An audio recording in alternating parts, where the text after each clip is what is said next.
Et ce matin, l'actualité mondiale dessine un paysage en recomposition accélérée où économie et géopolitique avancent désormais main dans la main. Les capitaux fuient les excès des États-Unis pour redécouvrir une Europe redevenue crédible, tandis que le Japon se retrouve au cœur d'un paradoxe financier inédit entre retour des investisseurs et risques sur sa dette colossale. Au Moyen-Orient, l'ultimatum lancé par Donald Trump à l'Iran fait planer la menace d'une escalade militaire aux conséquences énergétiques et stratégique mondiale pendant que la guerre en Ukraine continue de fracturer Occident et Russie jusque dans les négociations. Dans le même temps, les grandes économies avancées envoient des signaux contradictoires, inflation hésitante à Tokyo, commerce sous tension à Washington, tandis que le basculement du capitalisme se confirme. Amazon dépasse Walmart et symbolise la domination croissante des géants numériques sur l'économie réelle. Autrement dit, derrière la succession de chiffres et d'annonces, c'est un monde en mutation rapide qui se dessine, financier, stratégique et technologique. Les investisseurs mondiaux reviennent vers l'Europe, pas par coup de foudre, mais par lassitude face aux excès de Wall Street. En février, les actions européennes devraient enregistrer leur plus forte entrée de capitaux mensuels jamais observée, avec 2 semaines consécutives proches de 10 milliards de dollars chacune selon IPFR. L'indice Stock Europe 600 bat record sur record, suivi par plusieurs grandes places nationales. Ce mouvement s'explique d'abord par une volonté de diversification. Le marché américain est jugé trop cher, trop concentré sur quelques géants technologiques et fragilisé par les doutes entourant la bulle de l'intelligence artificielle. Le S&P 500, longtemps référence mondiale, ne se classe plus que 76e sur 92 indices cette année. Le facteur valorisation joue également à plein. Le Stock 600 se paie environ 18 fois les bénéfices contre près de 28 pour l'indice américain. En clair, l'Europe est moins glamour, mais nettement moins chère. La rotation sectorielle favorise aussi le vieux continent, banque, énergie, matières premières, autant de secteurs que le reflux de l'euphorie technologique remet en avant. Le FTSE progresse d'environ 7% depuis janvier, porté par les groupes miniers et industriels. Même l'Allemagne, longtemps perçue comme le maillon faible, retrouve des couleurs, reprise modérée de la croissance, rebond des commandes industrielles et surtout des dépenses de défense massives. Des entreprises comme Rheinmetall ou BAE Systems en profitent pleinement et l'intérêt ne vient pas que d'Occident. Les investisseurs asiatiques, notamment japonais, se positionnent eux aussi séduits par des valorisations jugées attractive. Reste cependant un bémol majeur, la croissance des bénéfices. Les entreprises du S&P 500 devraient voir leurs profits grimper de plus de 12% cette année contre à peine 4% en Europe.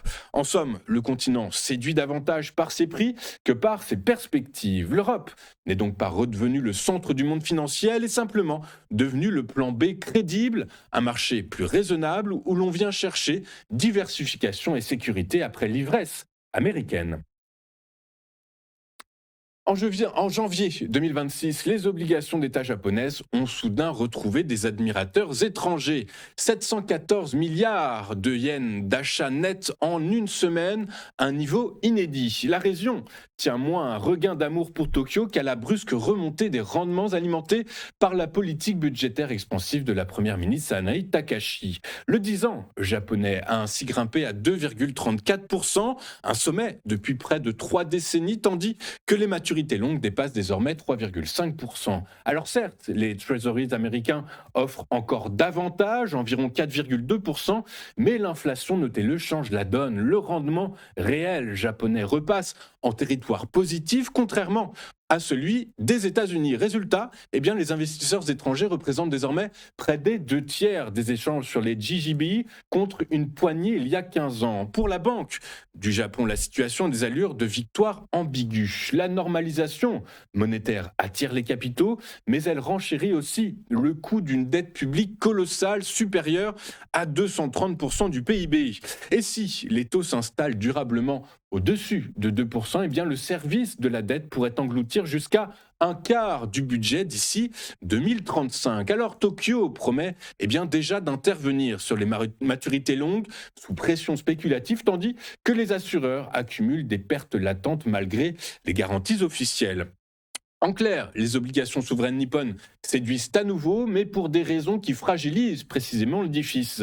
Le Japon avance ainsi sur une ligne de crête. Trop de normalisation menace la solvabilité, trop peu ruine la crédibilité. Une équation délicate dont l'issue ne sera pas seulement japonaise.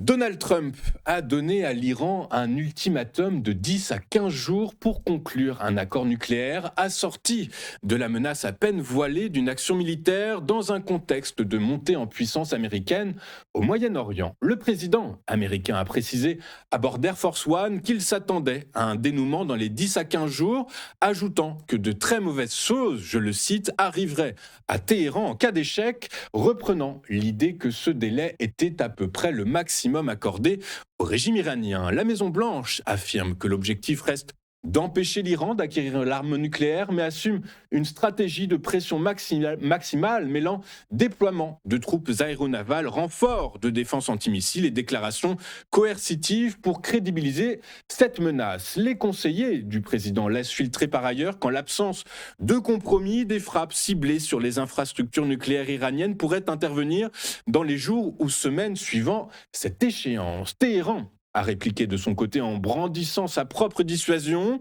Dans une lettre au secrétaire général de l'ONU, Antonio Guterres, son ambassadeur, Amir Saïd Iravani, a averti que toutes les bases et actifs américains dans la région deviendraient des cibles légitimes en cas d'attaque, dénonçant les menaces américaines comme une violation de la Charte des Nations Unies. L'Iran se dit ouverte à la diplomatie, mais exige une approche réciproque en écho à sa position récurrente contre toute capitulation unilatérale face aux sanctions et aux pressions militaires. Sur le terrain, les États-Unis ont nettement renforcé leur posture militaire, avec le déploiement de groupes aéronavals supplémentaires, de moyens aériens et de systèmes de défense dans le Golfe et l'Est de la Méditerranée, officiellement pour dissuader toute escalade, mais avec des capacités permettant des frappes extrêmement rapides. Israël, de son côté, dont le gouvernement plaide de longue date pour une ligne dure contre le programme nucléaire iranien, pousse, vous vous en doutez, à une action décisive, voyant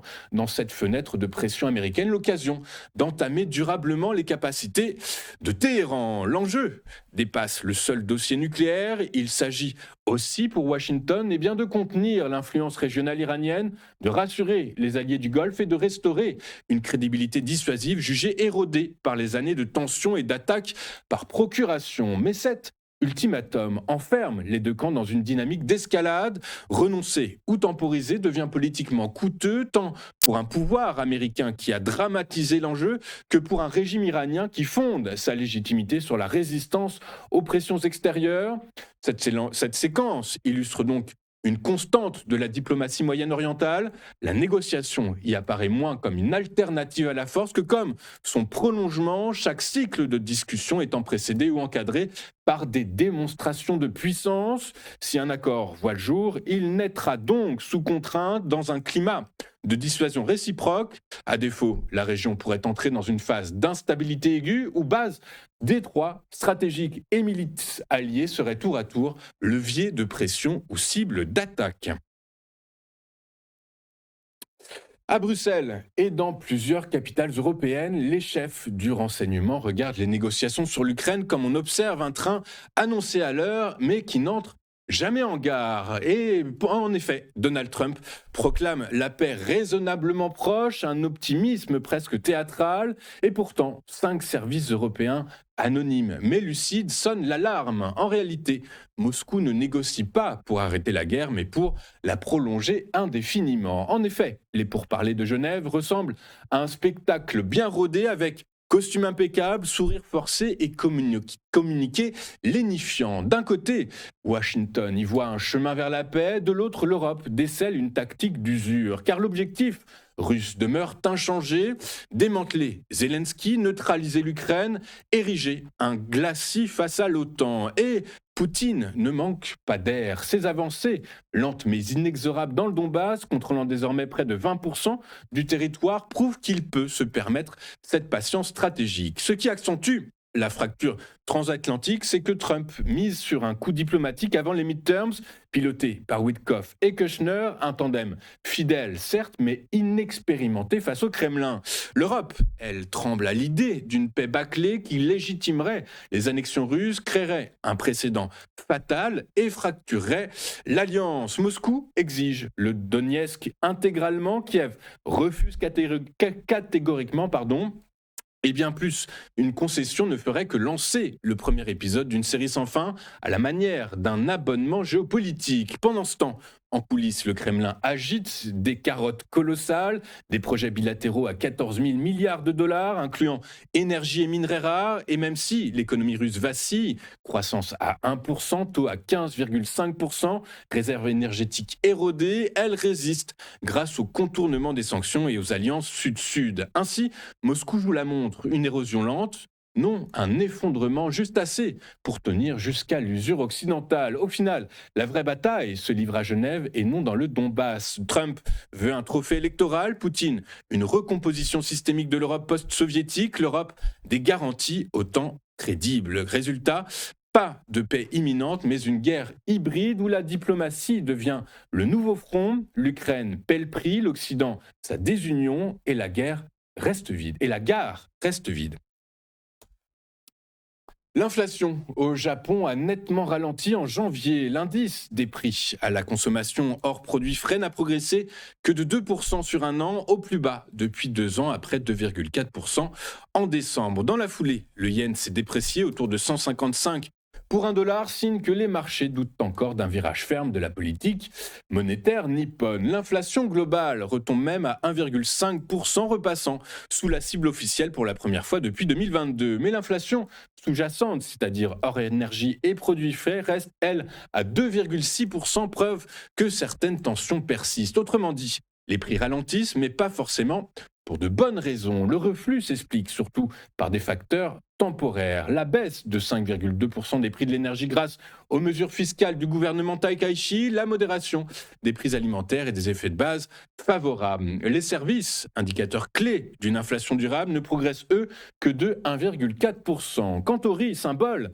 de la flambée passée, eh bien, il reste encore en hausse de près de 28%, mais bien loin du pic de l'an dernier. Pour la Banque du Japon, le paradoxe est donc total. Elle veut normaliser sa politique après des décennies d'argent quasi gratuit, mais la faiblesse de l'inflation rend toute hausse de taux difficile à justifier. Beaucoup d'analystes tablent pourtant sur un resserrement dès avril. La banque devra alors expliquer pourquoi elle monte ses taux alors même que les prix ralentissent. Un exercice de communication, vous en doutez, extrêmement délicat. Sur le terrain, l'économie reste fragile. Le PIB n'a gagné que 0,1% au dernier trimestre 2025 et la consommation demeure atone. Les autorités espèrent qu'un ralentissement des prix permettra enfin aux salaires réels de repasser en territoire positif et de réanimer une demande intérieure quasi inexistante. En somme, le Japon se retrouve face à un dilemme typiquement nippon. Trop d'inflation hier, pas assez aujourd'hui pour justifier un vrai virage monétaire. Une reprise qui avance mais à pas compter et une banque centrale contrainte de freiner tout en accélérant.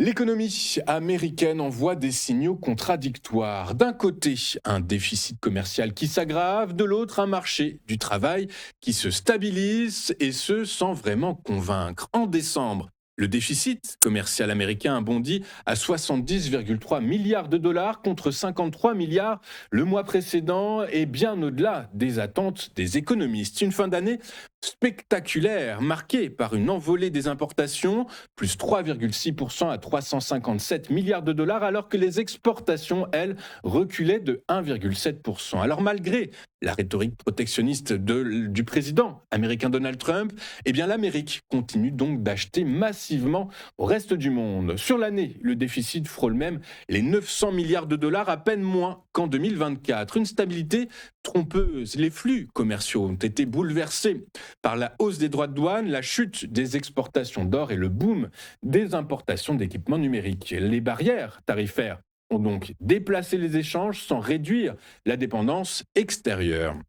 Côté emploi, eh bien, le calme est tout aussi relatif. Les nouvelles demandes d'allocation chômage sont tombées à 206 000, soit leur plus bas niveau depuis 2 mois, tandis que les créations d'emplois, elles, se concentrent dans la santé, un secteur peu sensible au cycle économique. Mais derrière la façade, les signaux faibles se multiplient. Le nombre de chômeurs de longue durée atteint un record et les jeunes diplômés restent les grands absents des statistiques officielles. Résultat, une économie qui tient, mais sous tension, une consommation alimentée par les importations, un emploi soutenu par quelques secteurs refuges et une politique commerciale bruyante aux effets limités. Et pour la Réserve fédérale, eh bien, la mission reste périlleuse. Réussir un atterrissage en douceur alors que la piste se rétrécit.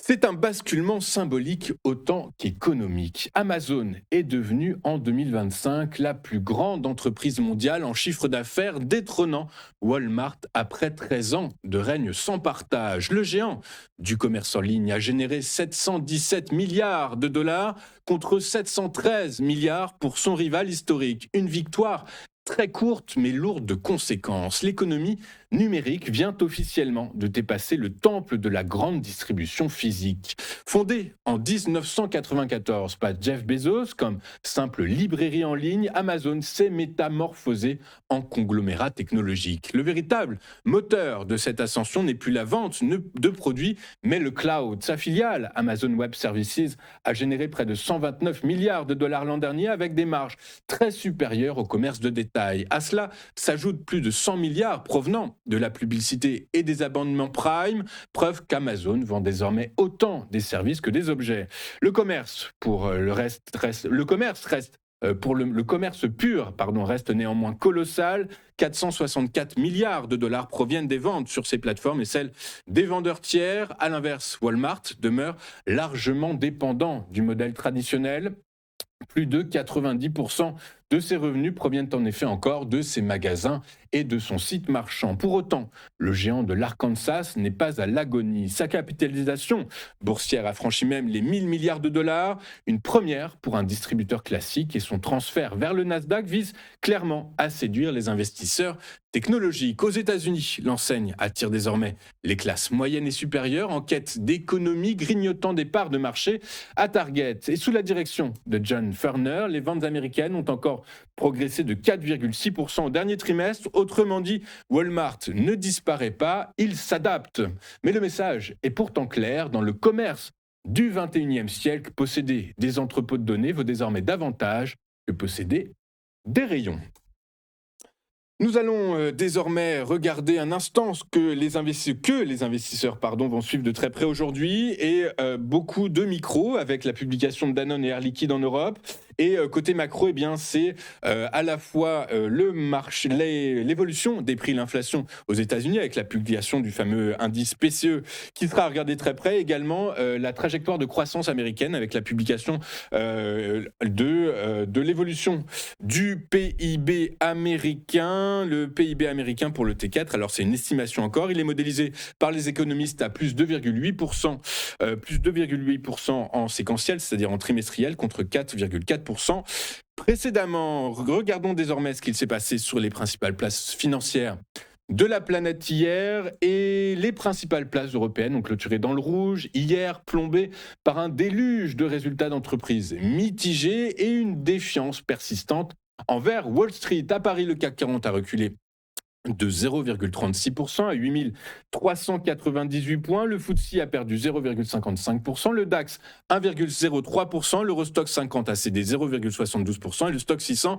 a abandonné 0,53%. Notez que les secteurs des services publics, de la finance et de la consommation ont pesé lourd. Côté micro et parmi les Français, Orange a pris 7,46% grâce à son plan stratégique Trust the Future 2026-2028, salué par les investisseurs après des résultats jugés solides. Air France KLM s'est adjugé 11,75%, une envolée réalisée grâce à un bénéfice net triplé à 1,75 milliard d'euros en 2025. À l'inverse, Airbus s'est nettement pris les pieds dans le tapis. Le titre a reculé de 6,75% malgré un exercice 2025 record, mais ce sont les objectifs 2025 2026 les fameuses guidance qui ont été jugées décevantes par la communauté financière. Et Ramet, là, c'est carrément un plongeon, un gain près de 24% de baisse, plombé par un EBITDA